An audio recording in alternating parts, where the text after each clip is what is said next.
Even Carbonite can't keep Qi'ra and Han apart. Let's discuss tonight.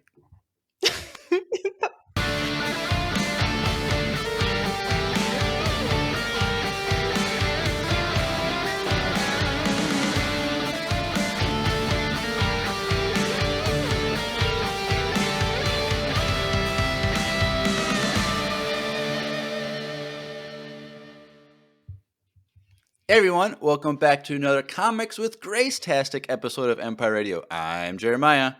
And I'm Grace. And no Drew, he's got other things going on. He couldn't make it today. So it's just the two of us, but that's still good because we're going to be having a party. Yep, a comics party. And so if you had ever watched any of Grace's presentations for other comic issues and stuff, go check that. We got a Porter Engle one, and we did a two-parter on the Darth Vader / Dr. Aphra crossover stuff. So go check those out too if you are interested in Star Wars comics. But tonight we have Crimson Reign comics, and then part 2 will be next year, early next year. So get excited for this. But the Crimson Reign stuff is the Qi'ra comic. So Qi'ra from Han Solo's original love. But before we get into the presentation, there's some official Star Wars news that came out this past week. Visions Volume 3 was officially announced, and that will be coming out in 2025. But Grace, last I asked you, you never watched any of the Visions stuff. Have you watched any of it since? Yeah, I remember. That was something I was supposed to do. No, I have still not watched it.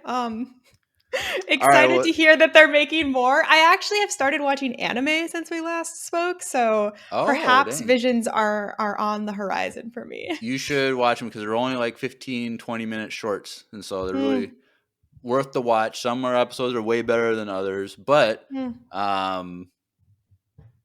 the Volume 3 is going to go back to all Japanese studios again. So cool.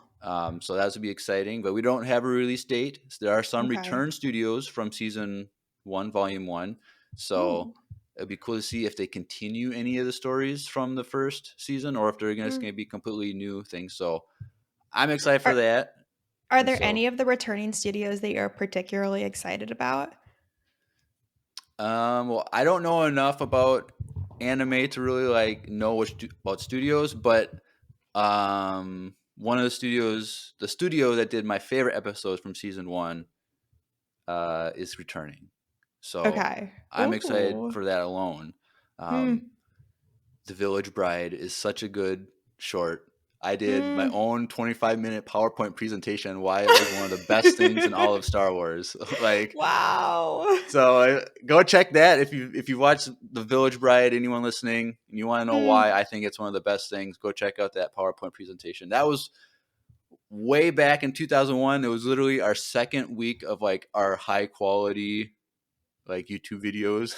So that was us being fresh, being on good quality stuff. So go check that out.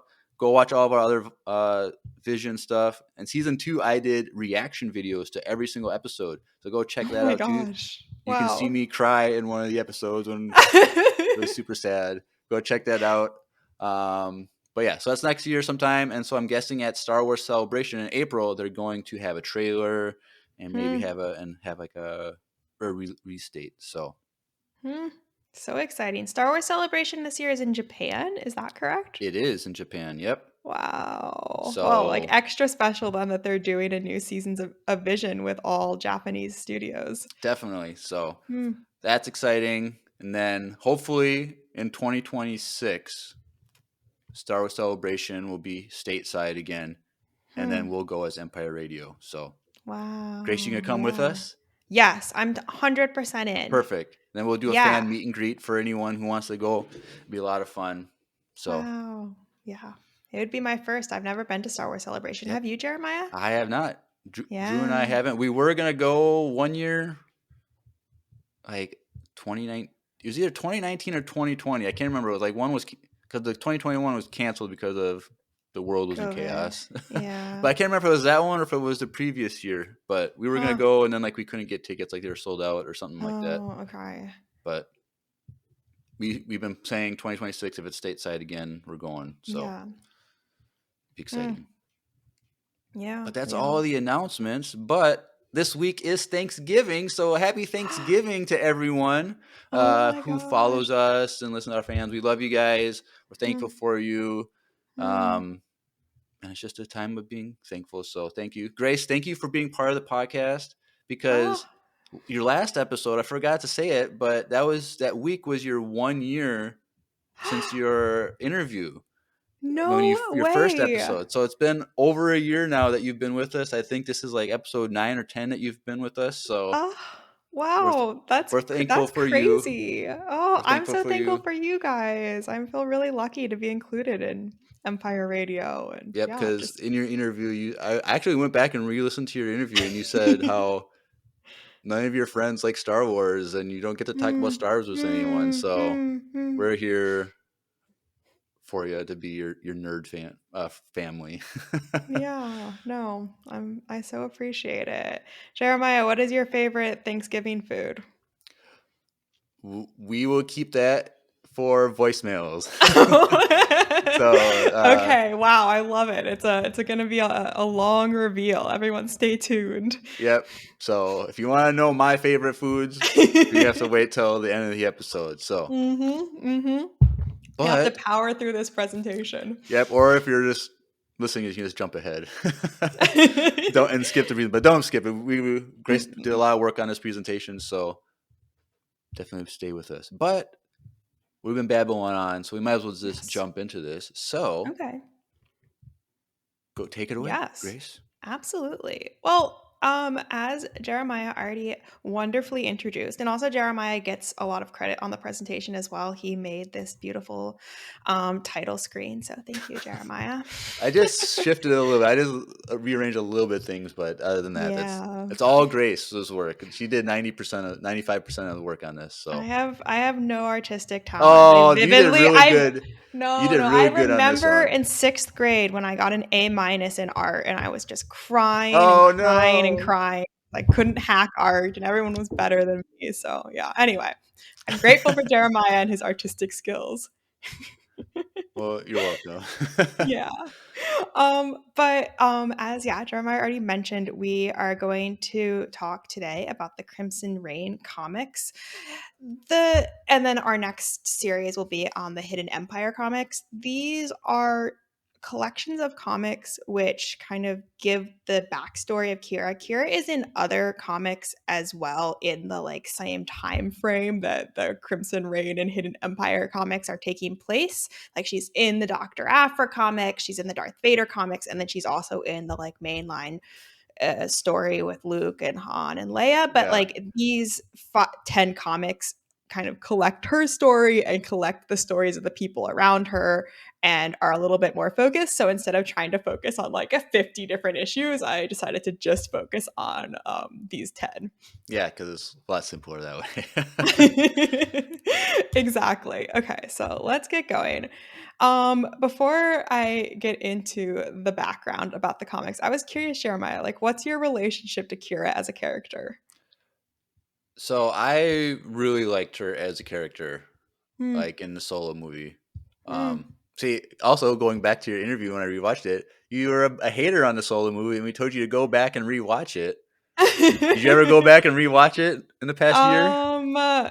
No.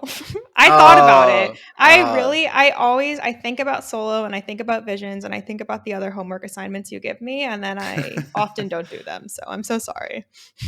well, I don't know. I liked it, but like I'm kind of disappointed that it's her story continuing in comics, because it seemed like they were promising a future with Emilia Clarke being Hmm. Qi'ra, with like a Maul show or like the Lando show Yeah. or like something. So it's like it's been really cool to see a lot of this. 'Cause, like, I went through your presentation. I didn't read anything, but like saw some of the screenshots and I tried to like not pay attention. So like I know some of the things that she's done and Hmm. who she's been involved with. I'm like, this would have been such an amazing TV show. Like they should have just done it Yeah. as a TV Yeah. show. But I completely agree. I think that, I mean, we'll talk about it as we get into the comic, but That's my takeaway as well. Like they did some incredible character development based on what was already in Solo, and I agree, she was a cool character in Solo. And then like really I don't know, added depth to her as a character throughout the comics and we're able to make her interact with a lot of characters that we already know and love from Star Wars because she's new and she could kind of be doing her own thing on the periphery. So, yeah, it's a shame. It's a shame that those movies never got made. I'm not sure if they will in the future, but I think now yeah. that it's all in comics, they're not gonna do an adaptation of comics, unfortunately. Yeah. So Maybe not. I mean, the good thing is, spoiler alert, but at the end of the comics, she is still alive, so it's possible that they might do something with her in right the future. now, like because there's a lot of crossover stuff, like with like some characters that they could also do a show on based on those characters, and she's just a cameo in as the Hmm. crossover or something. Hmm. But Yeah, who knows? exactly. Okay. Anyway, let's get into it. So, a little bit of background. I already talked about some of this, but basically, the Crimson Reign comic series was running from 2021 to 2022, basically like 6 months.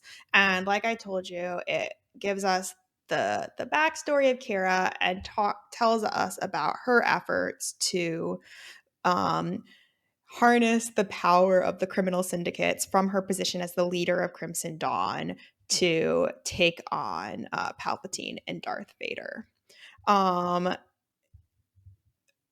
I think I'm gonna not really read through too much more of this, but basically these comics can definitely be read as standalone comics. I do think they're a little bit confusing if you read them as standalone comics because they fit into this larger story that's going on in the world at this point. So, prior to the Crimson Reign comics, Qi'ra has like orchestrated this plan to steal Han Solo and Carbonite, and she's auctioning him off, and like that's how she kind of crosses paths with Leia and Luke and Dr. Aphra and some of these other characters. And then she like goes off in this series and has figured out that Palpatine, I guess from Maul, she's figured out that Palpatine is a Sith Lord and is very focused on taking him down and defeating the Sith. But um, again, as I wanted to indicate from the slide, there's a lot of content. If you're interested in like getting the complete story, I recommend that you read all these other comics as well. Right. And It'd be it's cool if super they confusing. like they should like with the Vader comics and Dr. Aphra and these ones, like they got to make like a one collection of everything in chronological Yes. order. Like that would be really cool. Like I'd actually get that and And read it, right? because Like you then would like it's invest the just money. like it would be more straightforward. Like they could, obviously it's probably every story isn't going to be chronological with like how everything's come up, but like they can do it in such a way where they kind of have recommendations how to read it or Hmm. whatever. Like I think that would be a lot of fun, but I don't know. I totally agree. I also think that they need to release some sort of like guide for how because the Star Wars comics do this a lot where they'll have like their different comic runs and then they'll have like one series that's like 5 issues like this that's like linking the different runs together like an overarching plot. Um and that wasn't immediately clear to me when I first started reading these comics. Like I just opened the app and I saw this one with Qi'ra on the cover and I started reading it and I was like, who are these characters? What's happening? And I had to Google, like whatever. It could definitely be something they just have on like the Marvel Star Wars website explaining how to approach it for new readers. Right. Yeah. All right. So, because it's somewhat complicated, I thought I would start off with a summary to just make the process of going through the comic a little bit more understandable. So, as I said, the basic story arc is we are getting the backstory of Qi'ra and her efforts to lead the Crimson Dawn Syndicate and use it to overthrow Palpatine and Vader. Her basic plan is to get the different syndicates to go to war with each other and create some sort of instability in the empire, and then to capitalize on that instability to, you know, work behind the scenes with a kind of like a ragtag group of people to find these artifacts from like the ancient Sith and use them to incapacitate Palpatine and Vader and ultimately kill them and, free the galaxy from their tyranny. What did I want to say? The Crimson Reign comics kind of like set up this journey. They introduce you to the key characters that Qi'ra is working with to make this happen. They give us a little tiny bit of her backstory with Maul, but I agree with you, there could be more. And then they like set the stage for the big war, which happens in the second run, like the Hidden Empire comics. Cool. Okay, so I won't go through this summary, right? We should save it. Or I'll quickly review it just so that we have all the context. Like I said, the Hidden Empire comics kind of pick up where the Crimson Reign ones leave off. Qi'ra like reveals herself to Palpatine. She comes out of the shadows. She tells him that she's been like plotting behind the scenes thanks to Maul's training. And she starts to fight back with this hidden fleet that she has put together. They get really, really close. They actually like trap Vader and Palpatine and are like about to kill them. And then they're foiled at the very last second, which obviously any reader of the comic knows is coming, but like they do a very good job of making you think that she's going to win because every step of the way her plan is very flawless and she has all the best resources and she has like what I think is really interesting, but like one of the best understandings of the Force and the Jedi and the Sith that we see among or from a non-Force user like across Star Wars. Like she's very savvy. Again, probably because of her time with Maul. So that's cool to track across the comics. Cool. You might be getting into this in the presentation, but it's a question. Like the Maul stuff, like where does that take place? Is that just basically right after the Solo movie, or does it pick up like closer to the original trilogy? Because Maul dies like 2 years before Episode 4. So yeah, do you know where the timeline is for that, or no? And these comics are set. I mean, I think like these comics are set after Episode 5.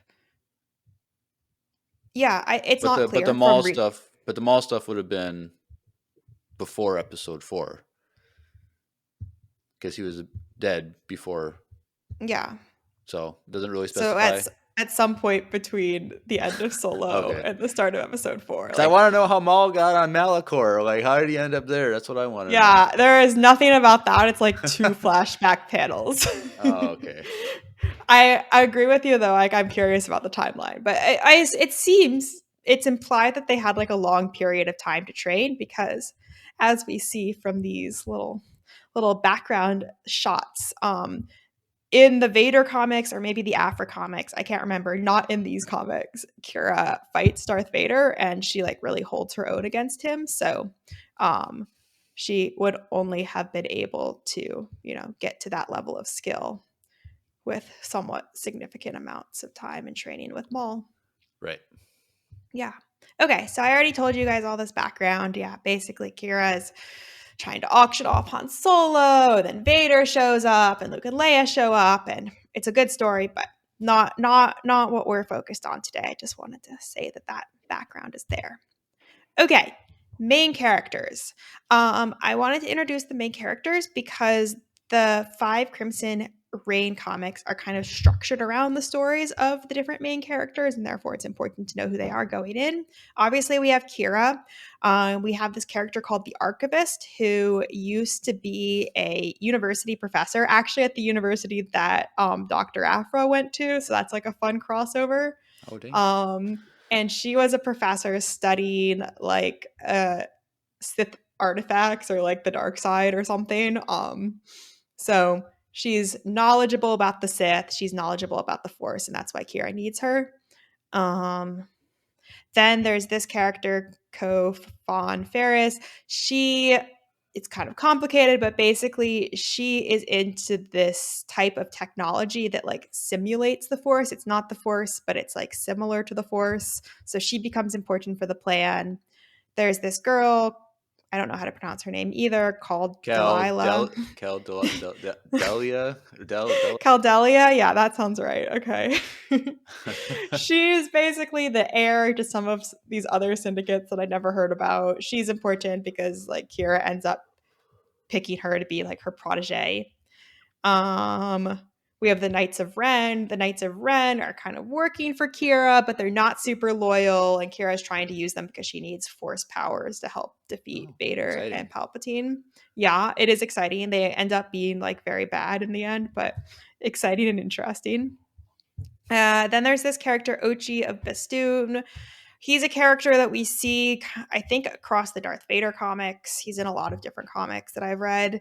He's just kind of an assassin. He doesn't have a super important role to play in the Qi'ra What's comics, but what's the okay from episode 9? What's the yes, name? Is that the same guy or is it? yes, this is the guy whose dagger they find in episode 9. Okay, I was like Exactly. Uchi. I was like that sounds familiar. Oh Okay, my gosh. Yes, yes, yes, yes. You're 100% right. that's cool. Find Yeah. something that connects from those movies to the. Okay, that's cool. Yeah. Wait, yeah, totally. I remember making that connection and then obviously I immediately forgot it. But yeah, he has a lot of backstory in the comics if anyone out there is interested. Oh, that's cool. Yeah. Then there's this girl named Chaneth Cha. Basically, her whole family was killed by Vader. She ends up dying too, but she works for Qi'ra. And then there's Deathstick, who is Dathomirian. Her family was killed by, General Grievous, and she works as an assassin for Oh, Qi'ra. that's cool. Yeah, I saw a death Yeah. stick and I'm like thinking of episode 2. Like, you want to buy some death sticks? And I was like, is there You some do not want to connection? sell me death sticks. And then, so when I was editing this page and putting the Mm. white on there, like you cropped the photo and I pulled it out, and I know who that character is that she has pinned up against the wall. Unfortunately, Yeah. I'm for anyone interested, it's Dr. Afra. yeah. Yeah. Interesting. All right. So those are our main characters. Now we can jump into Crimson Reign issue number 1. So, basically every like issue starts with this. Oh, yeah. Basically, the basic like setup to the story is that Luke and Leia have discovered this holocron in like a cave or something years after the events of you know this time period. So sometime between episode 5 and episode 6, and the holocron was created by the archivist, and the archivist is telling the story of Qi'ra. So at the start of every issue I Oh, like pulled out some quote, sometimes from the archivist, sometimes from other characters, um, because the archivist is like always emphasizing that Kira's story is a very tragic story, because despite all of her efforts, she actually wasn't able to bring down Palpatine and Vader. Though, I mean, I don't know. We can be the judge as we go along, whether or not we should give her credit for everything that Luke and Leia accomplished in episode as long 6. as you try, that's all that matters. Remember that, kids. What would Yoda have to say about that? Yep. Hmm. All right. So that was the first quote I pulled. This is a story of the fall of Crimson Dawn. This is a story of tragedy. Okay. So Kira, as we said, trained by Maul and is putting together a team of people to fight to take down the Empire. Um, Here we have Kira like explaining a little bit about what she learned from Maul and how she discovered from him that Palpatine and Vader are Sith and that they're using their powers to kind of control everyone. I think it's interesting to see the way that Kira was maybe in a way corrupted by Maul's anger towards the Sith and the fact that he was spurned by them. Like, I'm not sure what you think about that, Jeremiah. Part of me thinks it's a positive because, like, she's, fighting to take them down, and we know that they're bad guys, but we also know that Maul was not necessarily like the most stable and clear-minded individual, so I Well, think it's a double-edged sword. I think everyone. I think when looking at Maul's story, we from start to finish, and when it finishes in Rebels, like his story reflects that everyone is a victim of the Sith, Hmm. and so like he helps paint that the Sith are evil and oppressive. So Hmm. he might be a bad guy, but he's also a victim. Hmm. And if he can inspire people to rise up against Hmm. evil, Hmm. we'll take what we can get. Like, Yeah, exactly. okay, That's a great point. what's the Anakin's line? If you're not with me or against me, type of Against me. things. So like, Yeah.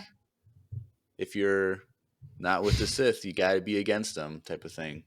So Yeah. Yeah, exactly. Huh, I love that. So, in a way, he is a hero in the end because he motivates Qi'ra to do heroic work. yeah. Um and I liked this image on the right because we have Kara, revealing that she knows that Palpatine and Vader are Sith, and she says, talking about the two of them, they are the two most powerful people in the galaxy. They must die so that the galaxy can live. Nice. Okay. So Kara, after, making these declarations, jumps into action. She sends her associates out to the different members of or leaders of the syndicates and kind of sows discontent by telling them that um, Palpatine, he's angry with the Hutts and that he's looking for like a new privileged syndicate. And, they should do what they can to position themselves well to get into his good graces. So is this something interesting to like share? Is so just last month or a couple months ago, there was a new Star Wars video game that came out, and Hmm. the story takes place between episodes 5 and 6, and Oh, it's really? about the crime syndicates, and Kira is in that game. So like I I haven't played it because I got terrible reviews because it was all glitchy, and they just sent like a major like update to like fix things, and they updated it, so I might get it. okay. But like I totally forgot about that until just now that Kira and the syndicates are part of that game. So like I No wonder way. I like wonder how. if it's telling the story of this like syndicate war. So it's not that specifically. It's about a character that is like a smuggler slash scoundrel, and how Hmm. she's like working with the syndicates to do stuff. But like how the game is set up, of like you can do like a lot of like positive work for one syndicate, but that will negatively affect you with your reputation with another syndicate. So it's like the balance Mm-hmm. of like who you want to work for and who you want to be against and stuff. So, Hmm. but I know they didn't. Unfortunately, they didn't get Amelia Clark to like play Kira, Oh, really? but Huh. but I just remember that now that that game is about this same stuff. So that's Hmm. now I'm even more interested because now I got like, is it the same as what I'm learning Yeah. here? So I've never played a video game, but I'm pretty like all in on Kira's story, so I'm interested as well. Huh. Um, yeah, so basically, like Kira, by telling all of the syndicates that Palpatine is looking for a new favorite syndicate, she gets them to like be at each other's throats. I think she also does like I didn't put pictures of it here, but she makes it look to each syndicate like the other syndicate attacked them, and then anyway, they go to war. Palpatine notices, he's upset, and he like sends Vader off to deal with it, thereby like distracting his attention, distracting Vader's attention, while Kira's like over somewhere else doing her plotting. All right. So, um, that's basically it. Um, in the meantime, Kara is putting together the other pieces of her plan. We see kind of an illusion in this little image right here on the left that she is going to use the archivist to track down Jedi who are missing and see if she can recruit one of them to her cause. She's also going to get a team of assassins ready for some tasks that we will talk about in a second. So, all of it seems to be coming together. And like as the archivist is showing in this last picture holocron, um, Qi'ra is convinced that her plan will work, but in reality, it's a story of tragedy. All right, next issue, Crimson Reign 2. The archivist says, I'm not sure I've ever met someone so alone, talking about Qi'ra. Um, Sad. in It's so sad. All the quotes are so sad, Jeremiah. Kara couldn't have any friends. I think she could have been like cool and had friends, but whatever. She was too Here's a busy hot being take. I cool. think that she was a better partner for Han than Leia ever was. So Oh my gosh, I was gonna ask you about your thoughts on that. We might as well just get into it. Tell me more. I just never got the Han Leia thing. Like I understand. Okay, I can understand Han liking Leia. Like Yeah. that makes sense. But I just don't understand Leia's thing with Han. Hmm. Like, and like we don't actually really see them in a healthy relationship ever. So it's Mm-mm. like, and like all we know is I think there's comics and stuff post episode 6 with like Kylo Ren stuff. And it's like we probably see their relationship a little bit there, but like we know by the time we get to episode 7, they're Yeah. separated and they haven't seen each other for a long time. And it's just like I just don't think that they were ever a good couple. But like No. Qi'ra, I'm like I felt like they actually had a thing. And 100%. Like they grew up together. and They like they also got came from the same background, right? yeah, they were friends like growing up like on Corellia, they were like Hmm. together and they happened to get separated right there at the gate. Hmm. And that's how they got separated and they never were able to recover. So it's like, I don't know. Yeah. Hopefully, if they do a Star Wars what if Han and Qi'ra escape Corellia together? That would be a good Yeah. story because that could have I changed the know. whole outcome of like the galaxy. Because if Han didn't, you know, show up to like save Leia and Hmm. like he would never came back at the Death Star to like save the day like he did, like Yeah. who knows what would have Yeah. happened. So Yeah, no, you're right. I mean, her story is really sad because she just gets left and she has no choice but to, like, sell herself into the service of the syndicates. Like, she didn't have another option in the way that Han did. right. Hmm.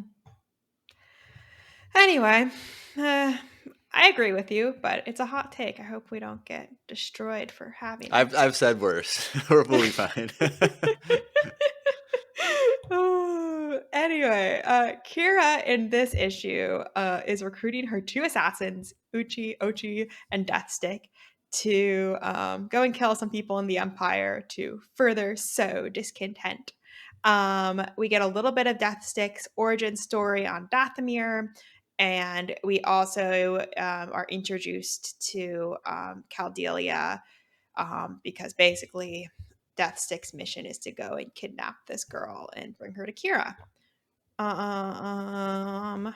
Okay, Which so syndicate is the girl the heir of? I don't remember, not one that I had heard of before, which is Okay. why I don't remember. I might have written it down. Let me check.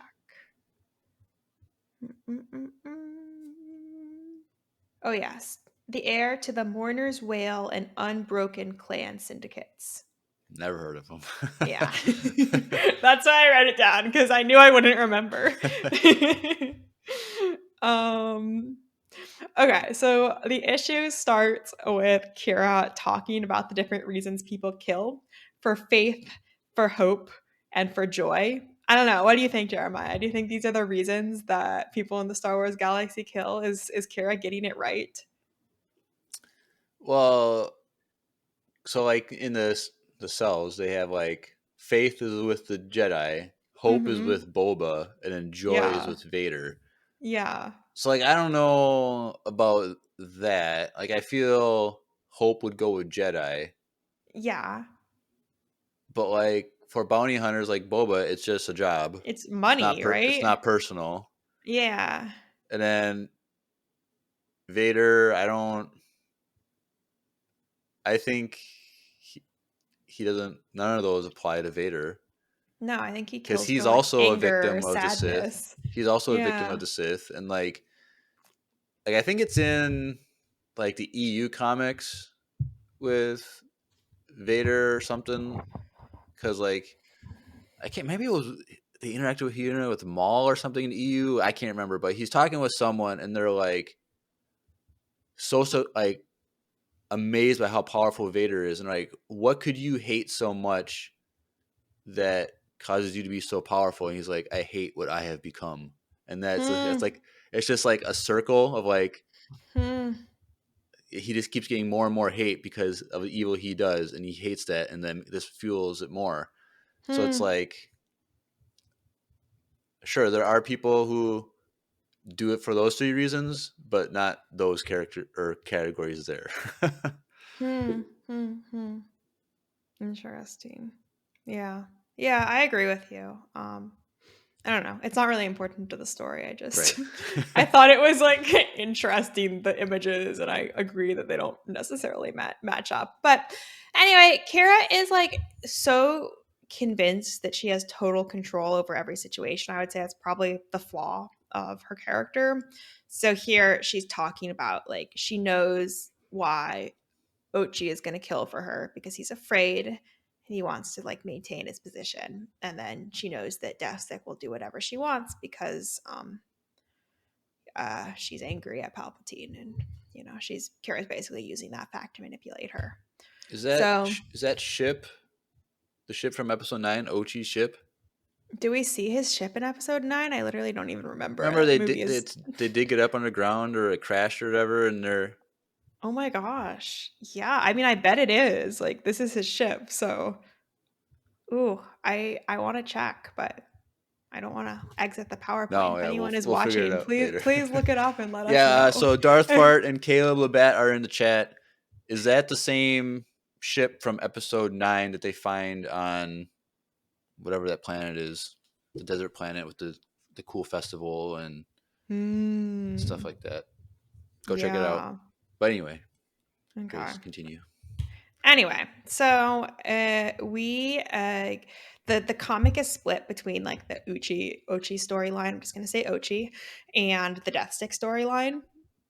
So Deathstick is like, okay, I have to go and kidnap a child. She's clearly feeling a bit conflicted about it, Like, but this like is like a not that Cad Bane conflicted. mission. Like, what is she doing? Yeah, I know. It's a bit dark. I mean, this whole storyline is a little bit dark because this girl is like with these people who seem to be like her family or the people who are watching out for her.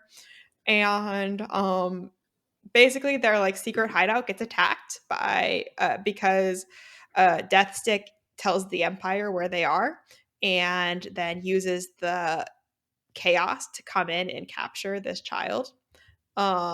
I put this photo on the top right hand corner because the woman who is watching Cal Delia has like a little diadem that's very similar to Avar Chris's, which I thought was Oh, funny. Did you notice yeah. that? Well, yeah. Now that you mention it, yeah, that is. Yeah. Maybe So I don't she's know. the offspring of Avar and Elzar centuries later, Stop. Oh my and maybe that gosh. is her diadem that she's inherited. I That's your feel head like it canon. might be, right? Because That's your she's head canon, blonde. She Grace. looks like Avar. It's my head. It's your head canon. You came up with that. Blonde, or they have the blondish hair, kind of. So Mm-hmm. Mm-hmm. we're gonna go with that.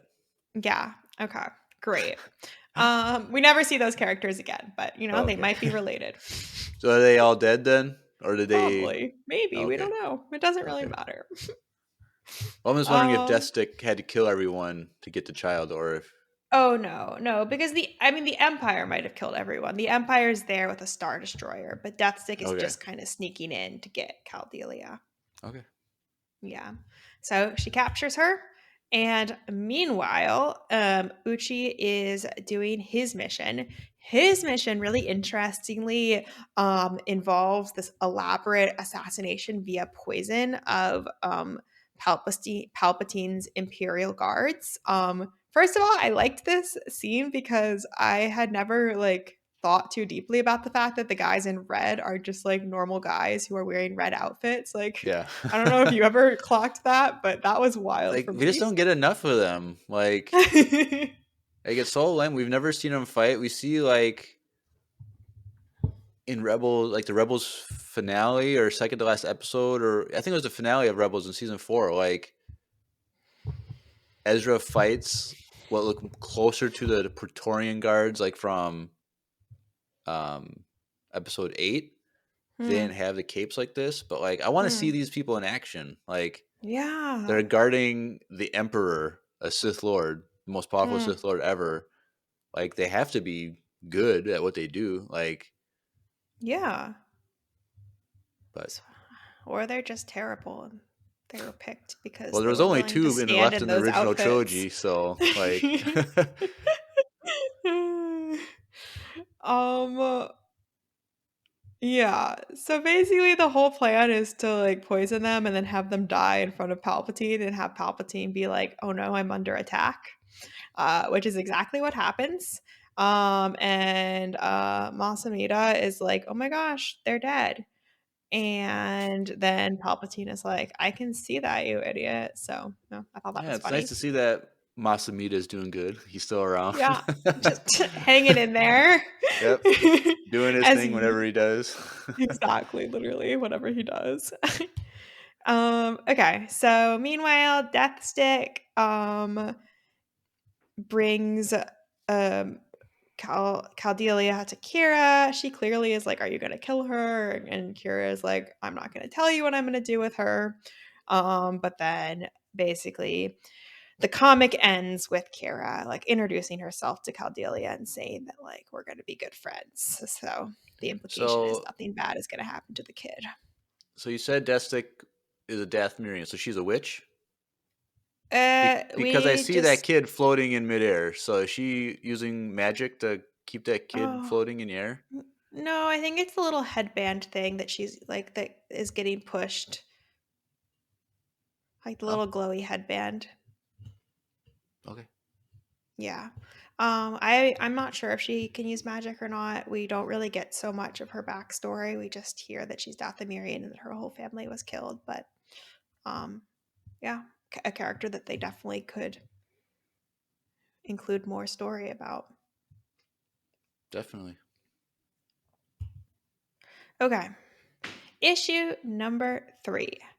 Um, Time remakes us all. This is another quote from the archivist. This comic, this issue it was really interesting. It's basically not focused on Kira at all. It's the whole backstory of the archivist. As I said, she used to be an academic who studied force users. She was very successful. And then basically after Order 66, her whole life and career fell apart. And Kira seizes on the desperation that she is experiencing to like recruit her to her team.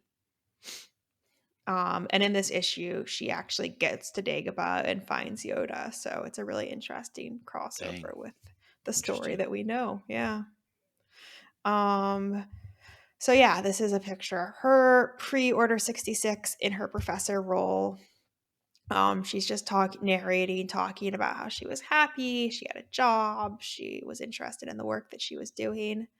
And then after Order 66, she says, "Life is loss, of course, but some hit harder than others. The Jedi would say that is because of attachment to the thing that is lost, not to the loss itself. Order 66 killed the Jedi, and as I studied the Force for a living, it also killed my career." So we see her working at like, I don't know, a bar or like a junk shop somewhere and hiding out. And all of a sudden, stormtroopers come and start harassing her, and it's not looking good for her. And at the very last second, when it looks like they're going to arrest her or kill her for having, been involved with Jedi and Force related stuff, Kira shows up and saves the day and kills all the stormtroopers. And she looks awesome, by the way. I love this That is, Kira yeah, I was just outfit. about to say, like, that's a cosplay you gotta do right there. That's Yeah, a she really looks cool so cosplay. bad, like incredible. Yeah, like that's a really cool outfit that cosplayers should do. Like, I really like that one. I 'Cause it has like agree. that cool like double button like chest, Ooh, and like yeah. it kind of looks like some of those like fancy like tuxedo things that are like double things, but it's like, and Yeah. she has a short cape, so it's not like a long cape like the guys usually wear. It's like goes down to her Yeah. waist or hips or whatever. Yeah. That's definitely a cool. Does she have the short hair in the solo movie, or Yeah, she does. she does? Okay, 'cause I'm like, it seems like it's a lot shorter than I remember it, but Yeah, I think she always had the short hair, but no. Well, I feel like she also maybe had a ponytail in the solo movie. I So thought that you're too. right. Yeah. Maybe it's only short in the comics and I'm just Because like misremembering solo. it's super funny because in these pictures of her with that short hair, she looks a lot like a former like neighbor and friend I have had. Like Really? the face and that hair, like she had like short hair once like that, and the Mm. face like it looks exactly like her almost. Mm. It's kind of funny. That's hilarious. Wow, sounds like she should do this cosplay. She should. And knowing her, Mm-hmm. she might actually would have fun doing it 'cause she's like really into fashion stuff too. So like maybe I'll Oh, send her this okay. presentation and have her Yeah. do it. Please report back. I will. Um, so basically, yeah, the archivist is like, I've spent a lot of time considering these past few decades. What happened to the Jedi is what happened to me. It's not as complicated as you think. And then she has like a lot of text. I'm not going to read all of it. Well, maybe I will because I thought it was interesting. Um, The Jedi Order was strong, deeply seated into the galaxy's consciousness. They had a great temple in the heart of Coruscant, worked closely with the Republic and its chancellor for centuries. People made holodramas about them, wrote stories. The Jedi were celebrities, and rightly so. I saw no real distinction between the light side and the dark side of the Force. Both are essential to life, and both have their role. But I believe for most people who thought about it all, the light side represented the way they wanted to live and should act, the way they should be. The dark side was more closely connected to how they actually were. But I digress. In a single generation, the entire Jedi Order, and indeed the concept of wielding the Force itself, largely disappeared from the collective consciousness of the galaxy. The Hollows, children playing at Jedi games, records of the Jedi's great deeds during the Clone Wars, the thousand generations of peace and justice all simply vanished. You asked me how? The answer, of course, is fear. The most potent weapon in the arsenal of the great galactic empire. Emperor Palpatine rose to power because he made people afraid. He made people fear the Jedi. He called them traitors. He said they used their mystical powers to subvert democracy and peace to cause war. It worked possibly because, as much as people loved the Jedi, they also hated them on some level. It is hard to look at people who have become their best selves. It reminds you that you have not. The Jedi Order was an enemy of the empire and needed to be purged, not just from reality, but from thought and from memory. If you want a galaxy of people to stop talking about something, which means their children will know nothing of that thing, and then I didn't include the rest of the quote. But anyway, um, she monologues. Then Qi'ra tells her that Palpatine is a Sith Lord, and basically that's what convinces the Archivist to join her team. But yeah, anyway, I wanted to read all of that because I thought it was really interesting, very like deep and intellectual. Maybe deeper than I've ever been with Star Wars. But yeah, I was curious if you had any reactions, Jeremiah. Well, it's definitely what was Palpatine's plan, was to blame the Clone War on the Jedi Hmm. and make the Jedi look evil. And so, Hmm. like, But but what do you think about this idea of like people turned on the Jedi because like I don't know, like we are inherently all more connected to the dark side than we are to the light side and therefore like we feel jealous of people like Jedi who are like so much more pure and perfect than like the rest of, humanity. well, I do think, like, I think, was it in Clone Wars when Obi-Wan is like investigating like Mm. the possible return of Maul or something like that? Mm. and like something with like him and Maul Hmm. might have been on Mandalore when just before Satine is killed, Duchess Satine is killed. He makes Mm-hmm. the comment that choosing the dark side is easier, Hmm. and so you know, be, the dark side is the easy, maybe even default choice. Because like once if you're just you discover on your own that you're force sensitive, like yeah, you're gonna start like maybe lifting objects and start doing things, but like because of the whole attachment thing, like it easily turns dark. It easily, oh, I have Hmm. this power and these people don't. Like I can use it for my Hmm. advantage. Like it's inward Hmm. focused. Hmm. So like it does make sense that people would have an innate darkness within them Hmm. that would Hmm. foster the dark side of the force. Yeah. Yeah, So exactly. And I can see again, like in a world of the Force, how yeah, people might feel jealous of the Jedi and like their image that they like to portray of themselves as these like perfect people who, didn't feel emotions and were so balanced and good and right and just because that's not how most people naturally are. And Palpatine exploited that. yeah, and it is crazy though how the Jedi's memories, like the memory of the Jedi, were just basically gone. Like people didn't know about the Jedi by the time Mm, we get to the original trilogy. mm, Like when yeah. Obi-Wan's talking to Luke, he's like Jedi. Like he's just kind of confused, like what a Jedi is. Like a lightsaber. I've never heard Yeah. of a lightsaber before. Like Yeah. Yeah, it's just exactly. kind of crazy. Like obviously we watch Star Wars from a certain perspective. Like we know of the Jedi, Hmm. but like at the end of the day, like for most of the galaxy, the Jedi were still kind of myth, even like during before the Clone Wars, just because there's only 10,000 Jedi and there's literally millions of systems out there and Yeah. trillions of people. Like Yeah.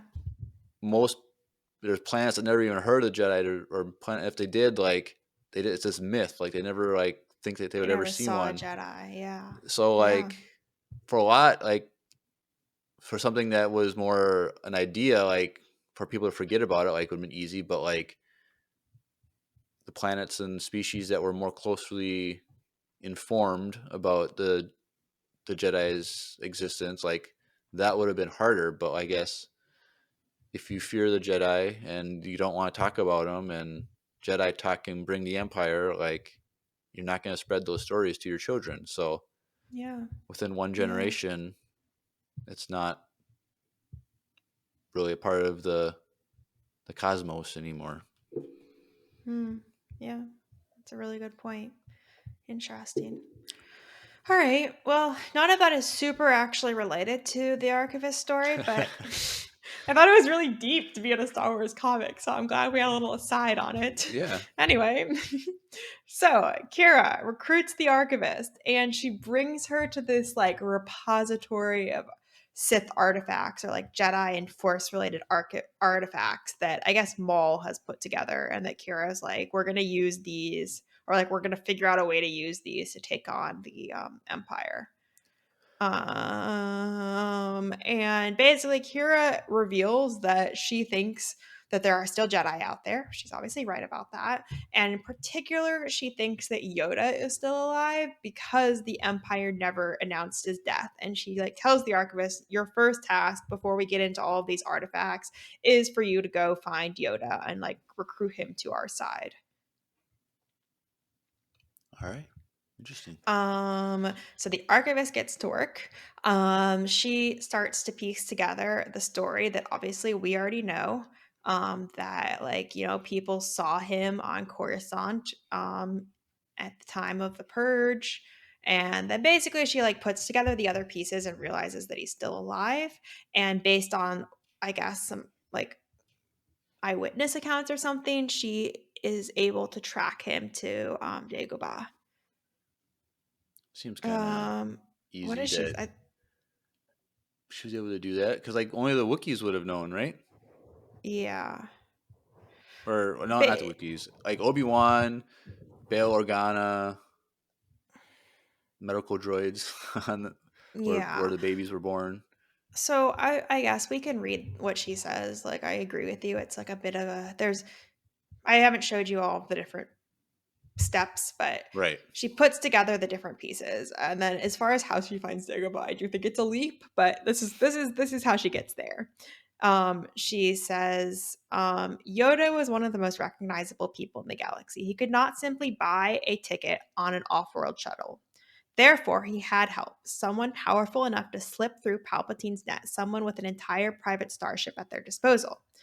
Sluis sector was all but empty. A few worlds, but none of them seemed like a good candidate to hide a Jedi Master. But again, research. And in an academic paper written during the High Republic, I found a description of a world very strong in the Force, a shining star, a shining light in the galaxy, bright enough to outshine even Yoda's luminous spirit. A world called Dagobah. So basically, she like realizes that Yoda was on a ship with Bail Organa. She then like is able to track. Then I didn't show you this, but she like goes and finds the pilot of the ship of what is it, the Tantive Four, who has been like locked up by the Empire. She interrogates him. He tells her about this like Sluis sector, and then based on her work with this academic paper, she realizes that it would need to be a planet that could like mask Yoda's presence, and therefore Dagobah. Fun. Yeah. So she goes to Dagobah and she goes into the cave that we see Luke go into. In episode 5 or 6. No, I 5. forget. Yeah, okay. I think it was Phew. 5. I think so too, but like that was scary that I forgot. Okay. Um and she goes into the cave and she like basically has this moment of realization. She doesn't have a vision, but she realizes like she's not somebody who's connected to the Force. That's why she doesn't have a vision, I think, but she realizes that um she's only gotten this far because Yoda has let her get this far. And while like she could reveal his location and like use it as a tool for leverage in the galaxy, that's not the right choice to make. She needs to let him stay hidden because, I don't really understand, but she somehow realizes, maybe based on the cave, maybe based on Yoda, that it's better for him to stay hidden. So she lies to Qi'ra and tells Qi'ra that Yoda is dead, and that's basically the end. She says she's happy. For the first time in a long time, I was happy. Aww. Yeah. Well, What do you think maybe. about this decision? Like, did she make the right decision not outing Yoda?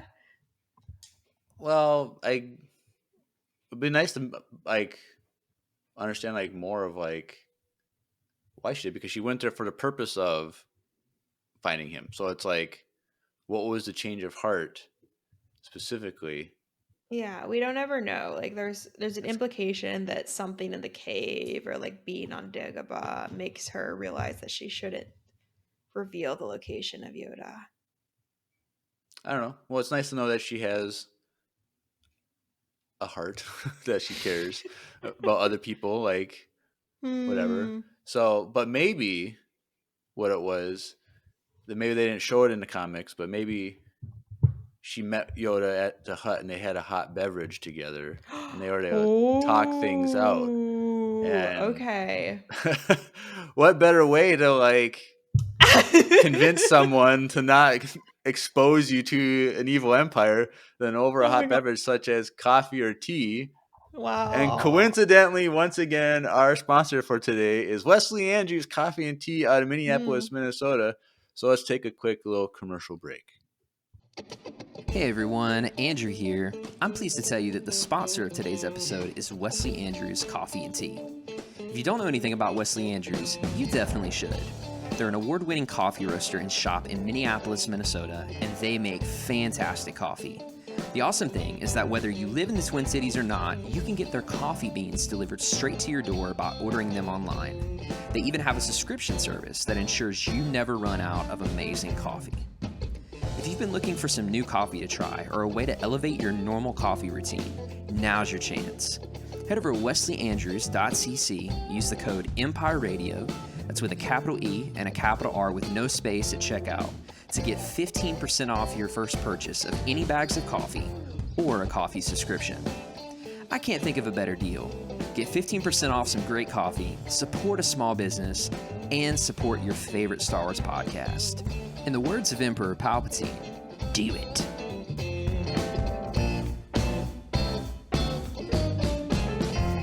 Do it. Do it. And as Yoda would say, do or do not. There is no try. Thank you for adding that little bit of color. All right, well, moving on. Okay. Yeah, let's do it. Crimson Reign, number 4. Oh yeah, this is a Qi'ra quote. I'm not here for a pretty face. Basically, like the Knights of Ren are trying to flirt with her, and she is not having it. So this is the origin. This issue is the origin story of Qi'ra's relationship with the Knights of Ren. She recruits them to go and do something for her on Mustafar. Basically, she like needs their force sensitivity down the line for some of the stuff with the Sith artifacts. And I think also to like get into Mustafar, but in the meantime, she needs them to like steal this specific artifact that is going to be a piece to this like larger thing that she's building, which we'll see more about in the next issue and also in the Hidden Empire comics. My main takeaway, and I'm curious to hear what you think, Jeremiah, throughout this entire issue, is that the Knights of Ren are just like not that impressive. Like, obviously, they weren't that great in the movies, but like, even in these comics, they're kind of portrayed as being these guys who are, I don't know, not very smart and just not that powerful in the Force. Like, there's a scene coming up we'll see where like all like 10 of them have to work together just to open a door with the Force. Like, it's clear that they're Force sensitive, but not in the way that we usually expect from like a Jedi or a Sith. Yeah, I've heard that like all the Knights of Ren stuff, they're just kind of lame. Like they're just like not that, they're like the least sensitive to the Force for a Force. Like it's almost like Sabine Wren is more Force sensitive than the Knights of Ren, which is kind of funny. Last name, same thing, but like that's so funny. I don't know. It's like they built them up in the sequels to like be these super hardcore like team of like Force dark side users. Yeah, exactly. And then like they don't even do anything. Like they don't even do anything.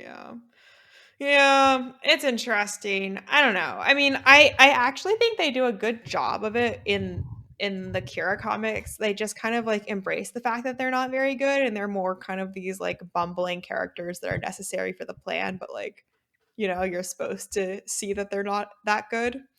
But anyway, Qi'ra is like recruits them by saying like, basically, if you don't join me, you're gonna get killed by Palpatine because you use the Force, and like it's only a matter of time before like you get caught up to, just like the Jedi.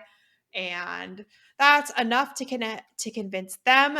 They go to Mustafar and start this like wild plan to break into Fortress Vader and steal this piece that Qi'ra needs for the thing she's building to capture Vader and Palpatine. All right, so this is the scene I was talking about. Like, they get to this door and they have to open it with the Force, and they're like all working together and they're really struggling.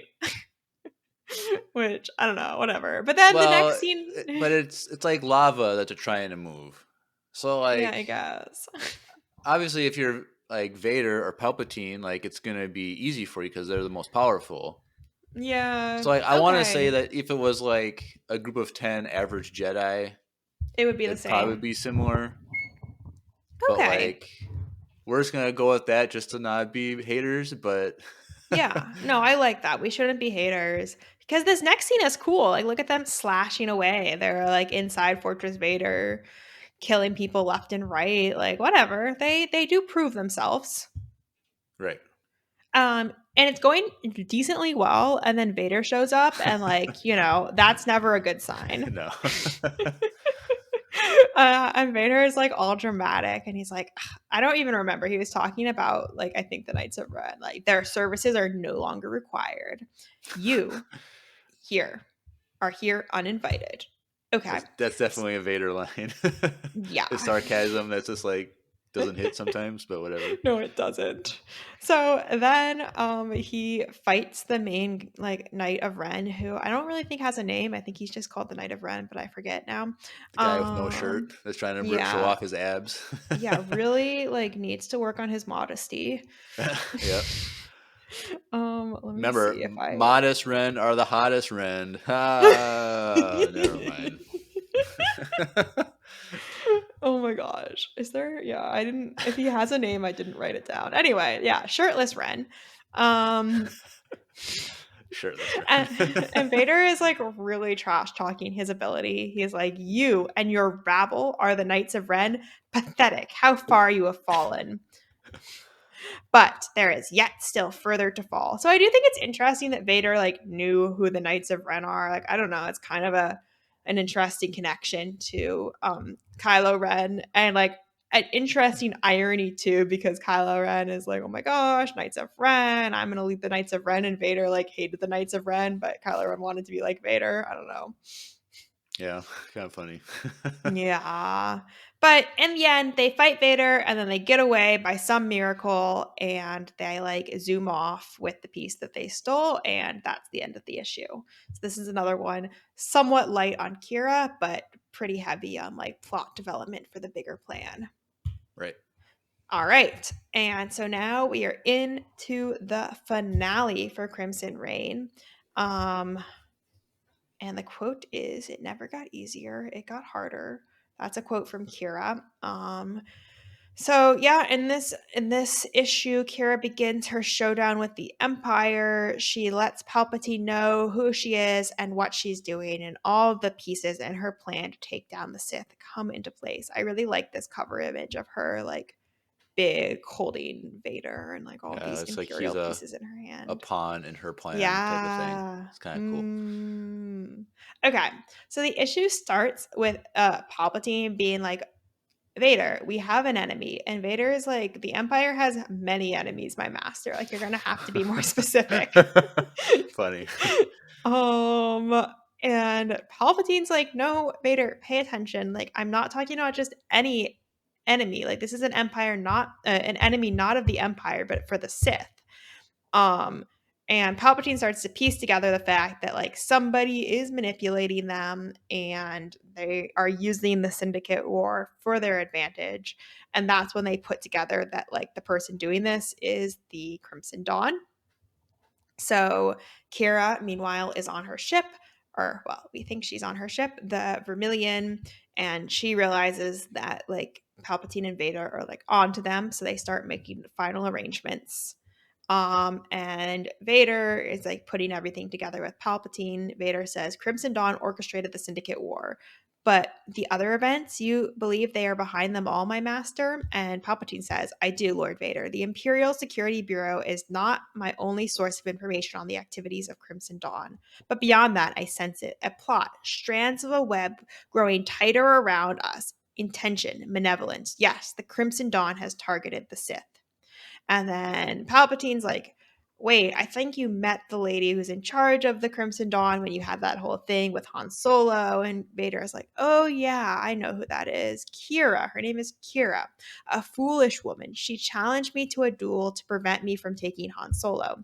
We fought. Her skill was, while not a true threat, notable. She was trained in Teras Kasi. She studied technique used to fight Force wielders, says Palpatine. Few in this time are even aware of Terra Casa's existence, much less able to use it. Yes, and Vader continues, that is not all. She had training beyond just Terras Kasi, tactics and techniques echoing those I have seen in another. And so we see these little flashbacks to his fight with Qi'ra. And then Palpatine's like, oh, intriguing. Who? Oh, one of the Jedi who you destroyed during the purge. And Vader responds, no, my master, not a Jedi. Her fighting style reminded me of yours. And Palpatine is like, are you accusing me of training her behind your back? And Vader is like clearly, yes, accusing him, but he's like, no, I'm just making an observation. And then Palpatine's like, don't worry, I didn't train her. And then at the same time, they kind of put it together. What if the person that trained her was Maul? So I don't know. I thought that was like a fun little a moment of revelation for the two of them. And I do think it's very cool that Qi'ra is not force sensitive, but able to fight with like Jedi and force wielder techniques. Yeah, that's pretty cool. So I'm going to do a lot of reading for this issue just because there are some important plot developments. But basically, back on her ship, the Vermilion, which is a beautiful ship, by the way, I really like it. Qi'ra is talking with Caldelia and like kind of preparing Caldelia to be ready to step in and take her place if things don't go well with her plan. She is talking to Caldelia and telling her like, you are this heir to these clans. You know, you have a lot of responsibility. And this kid is like, why are you telling me this, Qi'ra? And Qi'ra is like, well, like I wanted to emphasize that like we were both born into the life that we were born into, but like you were born into this life with a pedigree and with money and resources, and I was basically born into a life of crime with nothing. And she says, they called us scum rats back on Corellia, children taken in by the gangs, doing the boss's bidding, growing up in that world. My crew was the White Worms. I started with nothing. I had to be smarter and deadlier and faster and more seductive and more ruthless and colder than anyone. And on my way up, the further I went, the more people I faced who were nearly as good as me. It never got easier. It got harder. And we see the scene from Solo of her killing Dryden Voss. And you're right, Jeremiah. She has long hair. And that's a different weapon than she used because she had that sword, but remember she put it in like his weapon and like stabbed him with the. That's a different. Oh, is it? I don't remember. Remember I believe because I you. think earlier she had his weapons that like S-shaped thing with like the hand grips, Oh. and like she was able to get her sword like in the grip on one and like use it kind of like an axe into his chest with his weapon. So they changed it there. Now movies Interesting. have canon priority over books and comics, so this doesn't contradict, but it's just interesting. But I guess it's a cooler and easier picture to draw, I guess. Yeah, it is interesting. Yeah, so Qi'ra just continues talking and she says basically the central principle to running a criminal syndicate is to trust no one. If you find yourself relying on trust, you have failed. Every interaction I have is a transaction. I give the other person something or threaten to take something away from them. Then they do what I want. I don't want to hope people will do what I require. I need to ensure that they have no choice. Caldelia says, it sounds exhausting. Why are you telling me all of this? And then Qi'ra replies, because nobody ever told me. So yeah, I was interested what you thought about this little exchange, Jeremiah, like especially the part about Qi'ra feeling like every relationship is transactional. Well, when you grow up doing transitional things for like, was it Lady Proxima? Is that her name? That Yeah. like, you know, for The food, word. had to go do a job for her to get food and shelter and stuff. You work for that, and then being part of Crimson Dawn and being part of Crime Syndicate, that's like all transactional. So like, it's weird that she's saying because no one ever told me, but like, it's the only thing she'd ever known. So it's like kind of like it should be more like because no one ever told you kind of type of thing. Like you're kind of like innocent in this. It's like I feel like the girl is more innocent than Qi'ra is trying to paint herself when she was younger. Yeah. Yeah. But That's an interesting point. Like, but it's just interesting that she thinks that she can hand over her Crimson Dawn to that child who just got kidnapped and doesn't know anything. Like, yeah, I agree. I feel like it's like kind of random. Like, why didn't you just pick somebody who was an adult? But I guess she wants this kid because the kid has like the syndicate pedigree. I don't really know. It doesn't actually become that relevant to the story, I would say. But still worth discussing. I think it's pretty, I mean, it's an indication that like Qi'ra's story is really sad because her system of like transactional relationships is certainly effective, but I don't think that she's necessarily right that it's like the only way to get things done, right? We see in Star Wars plenty of heroes who like do rely on trust and emotions and like family connections, and like those can be just as effective, but that was never really an option or path that Qi'ra's had for herself. Right, which is a reality that people have too. Like everyone grows up in different situations and has to adapt and learn from those situations to survive. So it's interesting. Yeah, it's a great point. All right. So Qi'ra like sends Caldelia off and is like, okay, you're gonna go with this, you know, with my attendant, you'll be safe, and I'm gonna do what I have to do to win. Meanwhile, the archivist is off with this artifact called the Fermata Cage. I don't think that's been revealed to us yet, but it's coming in the next, the next series of comics. So stay tuned. And Qi'ra gives her like rousing speech to her assembled masses, getting them excited to take on the Empire. So she says that she has like engaged her different Crimson Dawn agents around the galaxy, and she's told them to create chaos for the Empire anywhere they can create it. Destruction, disruption, poison down the gullet of Palpatine's machine. And while the Empire staggers trying to set things right, we will prepare our master stroke, and all of this will at last end. This is my hidden empire. Choke on it. So, okay, yeah, we'll stop there. She kind of looks like Superman, like a superwoman in that costume. Wow, that's such a good call. She does, like all of the colors. I feel like that was intentional, like yeah, being a superwoman type of thing. But like her words here, I don't know, kind of. I feel like she could have been a great leader for the Nihil during the High Republic. Like, yeah, say more. Like, because that's what the Nihil were. They're all about chaos and just disrupting everything and doing it just because they can. And she has a more quote like noble purpose in what she's trying to do. But like, I don't know. I felt like maybe her and Markion Rowe could have a good brainstorming sesh. I don't know. No, you're right.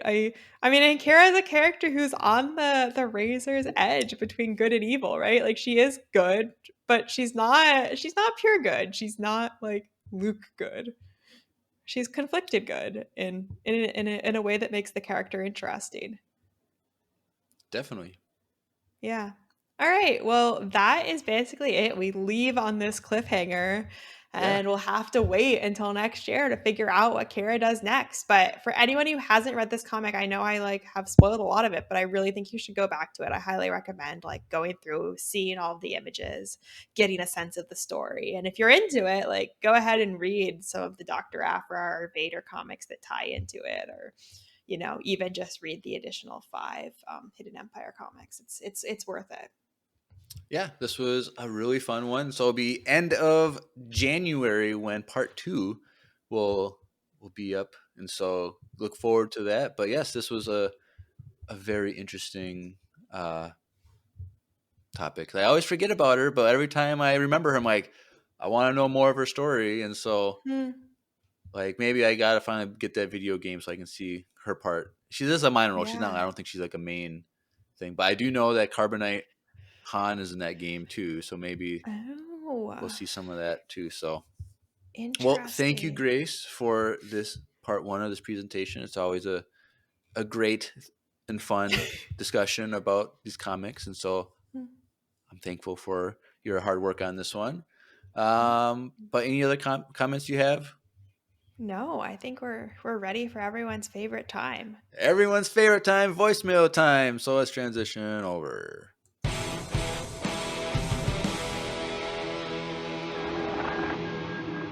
It's voicemail time. All right. Well, we have 2 voicemails tonight. First up from someone who sent in his first 2 ever 2 weeks ago. And Grace, this person has an accent, and so get excited. So we'll play a voicemail from our new friend, Ethan. G'day fellas, it's Ethan here. I had a question for you. What do you think is meant when someone calls you champ?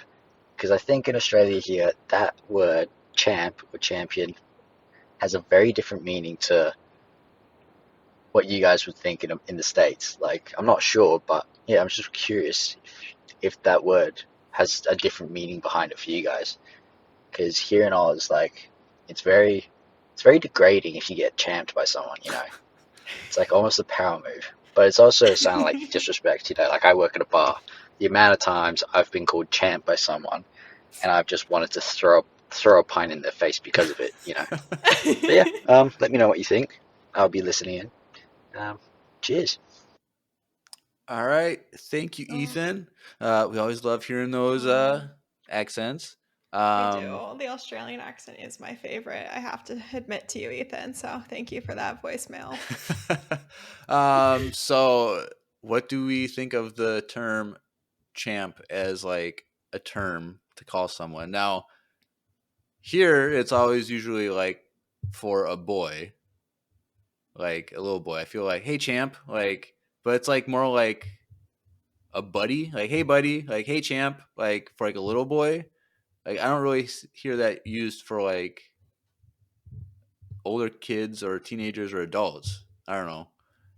Grace, you made a face when I said that. We might be having a regional difference. My interpretation is that we use it maybe a little bit less than the way that Ethan is describing it, but we generally use it in like the same way in the US. Like I could see people my age using champ like in a sarcastic kind of derogatory way, like, oh yeah, like you go get them champ after they are like doing badly or they were drunk or like they're not doing their work or something like that.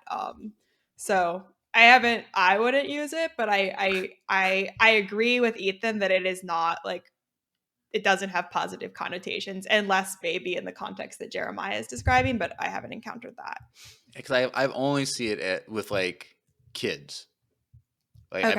I've never really seen it with adults unless it's like a celebratory thing with like a team winning. Like he said, champion means champion. Like we are the champs, or like hey champ, like you just like won.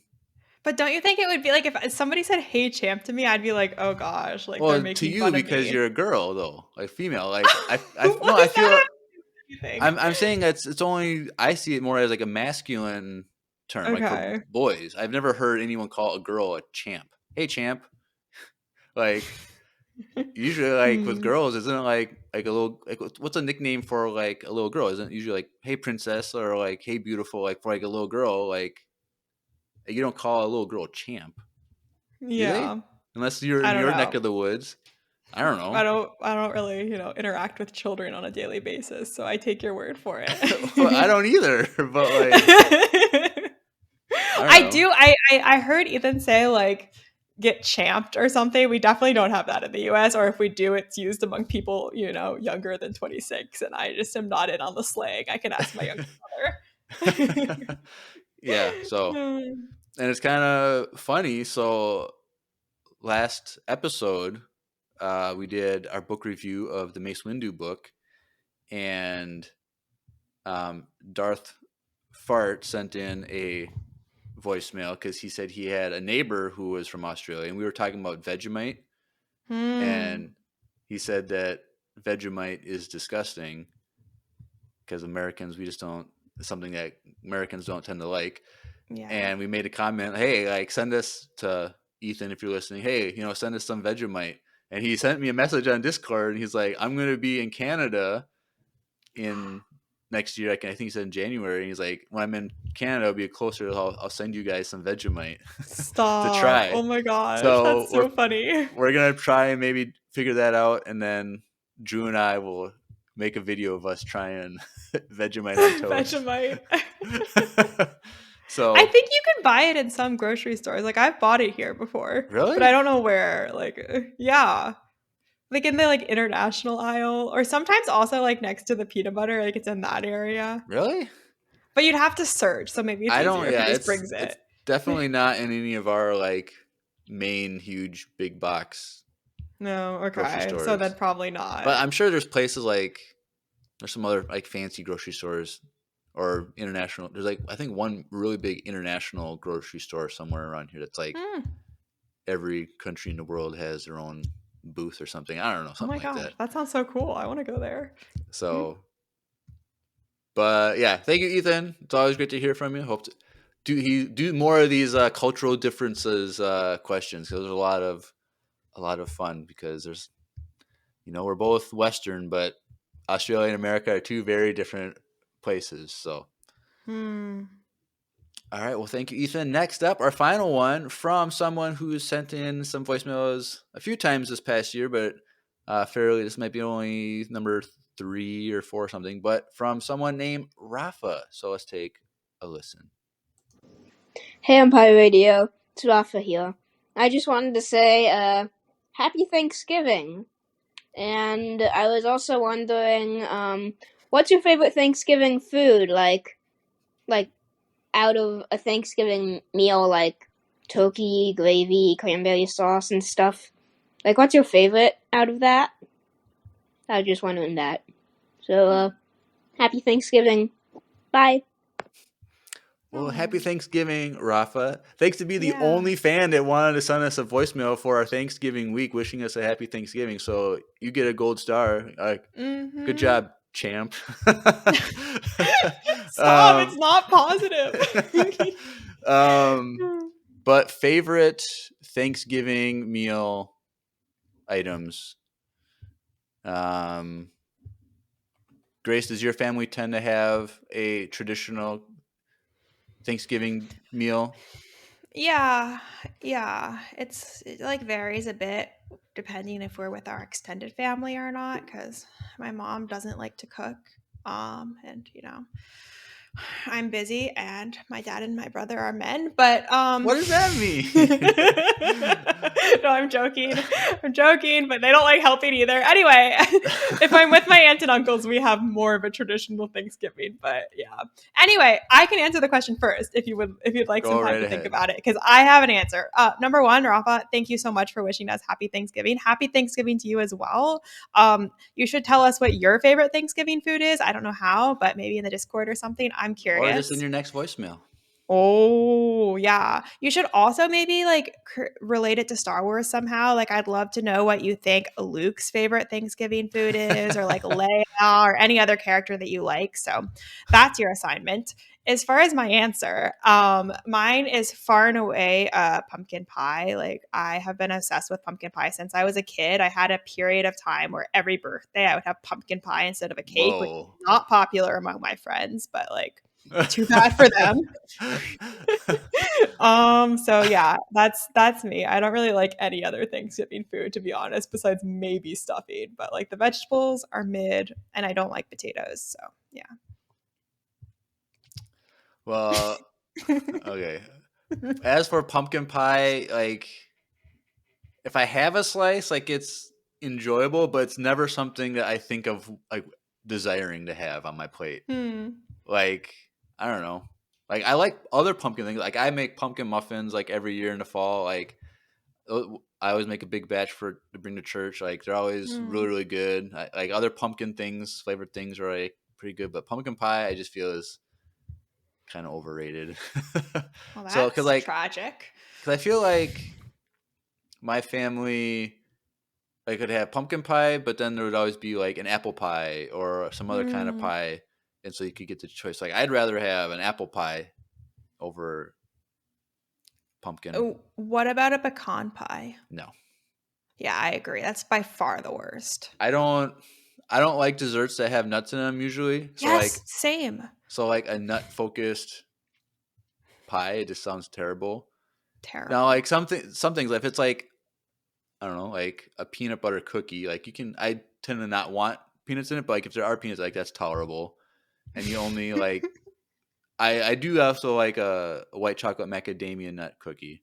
That's the only thing. But like outside of that, like people who put nuts in brownies, go away. Like sacrilegious. Yeah, like good job, champ. Like there we go. Yeah, that was it. That was the right usage. But like in other bars and stuff, I'm like, why are you putting nuts in it? Like it just, I feel like pollutes it. But I don't know. Apple pie is always good. French silk pie is always good. Other just fruit pies I'd rather have. But I don't know. What is my favorite Thanksgiving thing? So like growing up, we didn't do turkey. We did ham. And I think turkey is like a very overrated thing. I know you're a vegetarian, so you 100% agree. But like, do you remember eating turkey when you were a kid? Yeah, and like, of course. Yeah, it was dry and awful. Yeah, like dark meat is okay. Now, this is my one thing that everyone goes crazy at. But like, my favorite part of the turkey is the turkey heart. So like it comes. Every turkey comes with the heart, the liver, and the gizzard. And the heart, I think, is this. It's like a little like size of a quarter. It's actually very flavorful, and I always like eating that. But other than that, I don't really care. Like I eat turkey lunch meat, but like I don't eat carved turkey. It's just boring. But so ham, like a good smoked ham, but stuffing is good. I like stuffing. Potatoes, mashed potatoes are kind of like eh. Like I like potatoes in general, but like mashed potatoes, it's like I'd rather have other stuff. Yeah. Now, I do. There's my other thing. I like cranberry sauce, but it has to be like from the can in the shape of a can on the plate. Like I'm that kind of. Now people want the nice homemade stuff. I'm like, no, it has to come from the can. It's a plop out in the shape with the ridges still on it. Like that's something I look forward to. But Oh, I know that like probably everyone is not listening anymore, but since we're talking about Thanksgiving, I have a Thanksgiving story related to turkey. Okay, go ahead. So I lived in the UK for 2 years, like when I was doing my master's degree. And during that time, I was like not in the US for Thanksgiving, and all my friends were British. And they're like, oh my gosh, we should do like an American Thanksgiving. Like, Grace, will you host? I'm like, okay, fine. Yeah. Also, all my I was in this master's program where everyone else was a man. So not a lot of like skilled cooks, going back to the gender differences. So we were having this Thanksgiving dinner, and I was literally making everything, like the potatoes and the mac and cheese and the pies, and all that these guys had to do was get the turkey and cook the turkey, because I don't eat meat. Jeremiah alluded to that earlier. And they were like, don't worry, we can handle it. And they bought the turkey, and it was frozen, and they didn't realize that like in order to cook a turkey, you need to defrost it and like do the whole process. Like, I don't really know the whole process, but I understand like the basic information. You don't cook it from frozen. That's basically right. thing. Like, I think anyone understands that. So yeah, we show up on the night of the turkey for the Thanksgiving dinner, and they pull out the turkey, and it is like rock solid. And I was like, guys, what's your plan with this? And they're like, oh, we'll just put it in the microwave and then cook it. And I was like, no, you won't. Do you want to die? So basically in the end, like, there was no meat at the meal. We just had sides and pies, which was fine for me, but very hilarious and annoying in the moment. Oh, that's terrible. Like, I'm surprised, like, because it's not a British holiday, obviously, like, that they would have turkey. I just don't think of like a turkey as like something that they would have readily available. It was a whole ordeal. And I think like one of our friends in this program only ate meat that was halal. So somebody had gone and like found this frozen halal turkey. And then in the end, like, we couldn't even use it because it was frozen. Did they at least like cook it like a few days later, like after it thawed? Maybe. I can't remember. I just disclaimed all liability related to the turkey. Did they at least enjoy the other American sides and stuff? For sure. Yes. I think I showed them the way of Thanksgiving effectively. #Murica. #Murica. right. On that note, I think we should wrap it up before I digress further from Star Wars related content. Oh, this is one of our favorite idiosyncratic things as we go on tangents and rabbit trails and stuff. So right on brand for Empire Radio. But yes. So happy Thanksgiving to everyone. It's always a good holiday, even though not everyone celebrates, but it's definitely something to be thankful for. And again, I'm thankful for everyone who's listening, all of our fans, whether you're an occasional listener or you listen to every episode. We're thankful for you. Thank you for all the people in the Discord hanging out with us. Thankful again for Grace for being part of the podcast over the past little over a year now. And we're excited for the future. And so, but if you want to get connected to Empire Radio more, go in the description wherever you're listening or watching, and there is a landing tree link for links.co/Empire Radio. Links spelled two I's. Go click on that landing page for everything.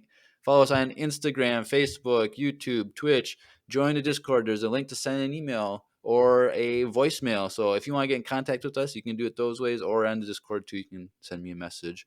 And also link for needlesslynerdy.com, which is an entertainment network that we're a part of. So go check that out for other nerdy content outside of Star Wars. I think that's everything. Anything else, Grace? No. All right. Well, you've been listening to another Comics-tastic episode of Empire Radio. I'm Jeremiah. I'm Grace. And may the Force be with you. Always.